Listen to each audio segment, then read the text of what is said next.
शेवग्याचं soup बनवण्यासाठी काय काय लागतं ते बघूया. खूप सोपं आणि पौष्टिक असं हे सूप होतं.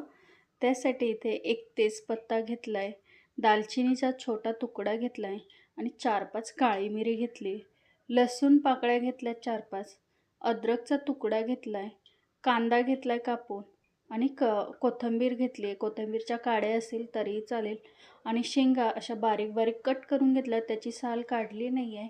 खूप चांगलं असतं, खूप पौष्टिक असतं हे सूप. चला तर हे सूप कसं बनवायचं. इथे मी पाणी गरम व्हायला ठेवलं होतं. आता त्या पाण्यामध्ये मीठ घालून घ्यायचं चवीनुसार. तुम्ही नंतरसुद्धा मीठ घालू शकता चवीनुसार.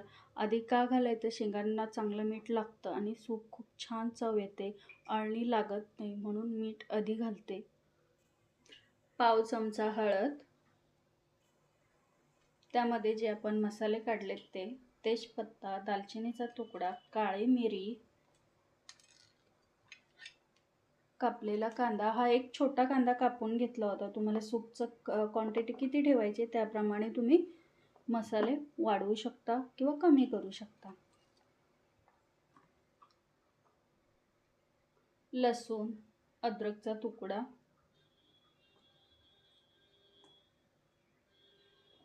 आणि हे शेवग्याच्या बारीक छोटे छोटे तुकडे केलेले हे घालून घ्यायचे. शेवग्याचे बारीक छोटे छोटे तुकडेच करायचे, म्हणजे नंतर जेव्हा आपण मिक्सरला बारीक करतो त्यावेळेस व्यवस्थित होतं. आणि हे सर्व चांगले शिजवून घ्यायचं.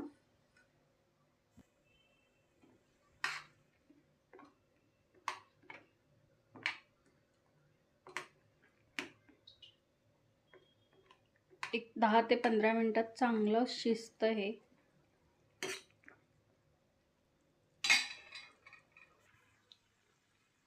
शेंगा शिजल्या ते. शेंगा शिजताना थोडीशी वाफ बाहेर जाईल असं झाकण ठेवायचं.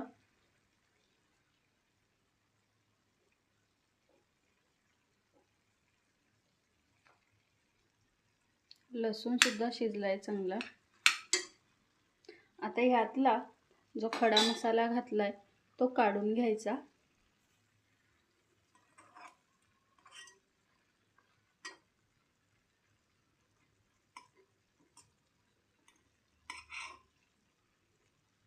कारण त्याचा फ्लेवर सगळा याच्यामध्ये उतरलाय.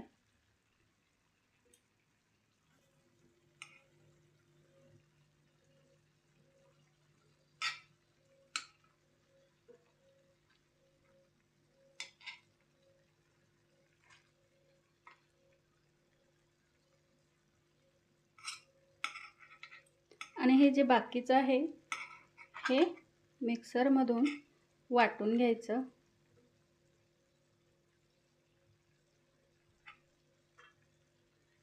हे सर्व मिक्सरमधून थंड करून वाटून घ्यायचं. शिजताना पाणी मी बरोबर लिमिटमध्येच घातलं होतं.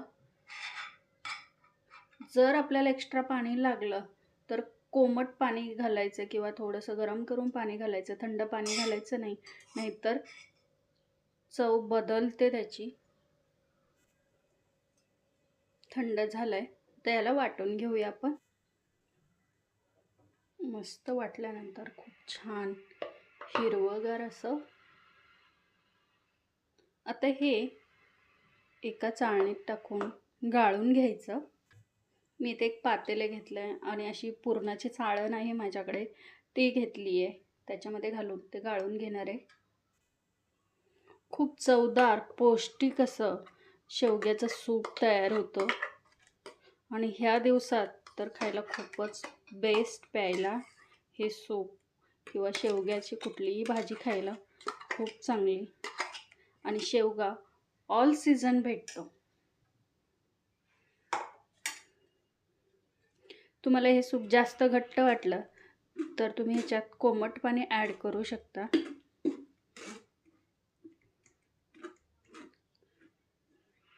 शेवग्याचा जो चोथा आहे तो सगळा वरती राहतो.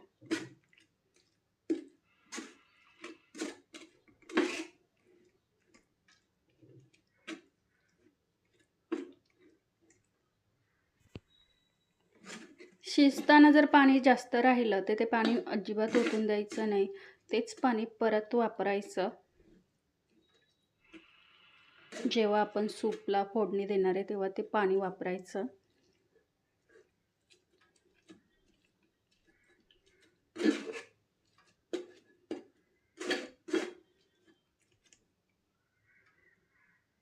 फक्त चोथा राहिलाय.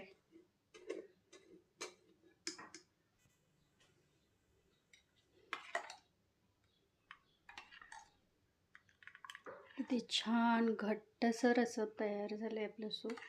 आता याला फोडणी द्यायची आहे. तुम्हाला जर सूप जास्त घट्ट वाटत असेल किंवा जर तुम्हाला त्याच्यामध्ये मीठ कमी वाटत असेल, जेव्हा आपण फोडणी देतो तेव्हाच त्याच्यामध्ये कोमट पाणी आणि मीठ ॲड करायचं आहे, नंतर ॲड करायचं नाही. वास तर एकदम भारी येतोय. ज्या पॅनमध्ये मी हे शिजवून घेतलं होतं त्याच पॅनमध्ये मी थोडंसं तेल घालून घेतलं आहे. तुम्ही तेल किंवा तूप दोन्हीपैकी एक वापरू शकता.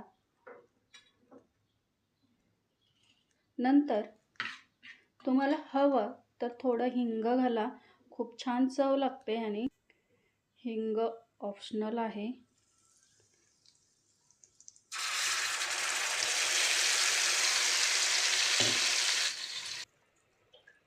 खूप छान असं आपलं शेवग्याचं सूप हिरवंगार असं खूप छान चव येते याला.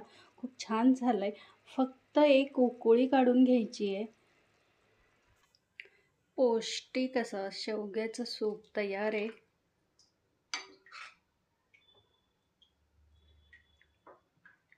किती छान झाले तुम्ही बघू शकता. याचा कलर हिरवा आहे. मोबाईलमध्ये येलोइश दिसतोय का का ते माहीत नाही किंवा कुठली सेटिंग आहे ते माहीत नाही. पण खूप छान असा ग्रीन कलर आला याला.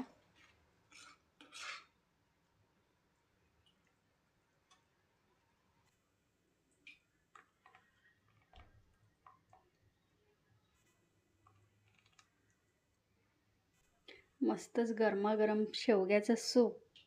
गार्निशिंगसाठी कोथिंबीर.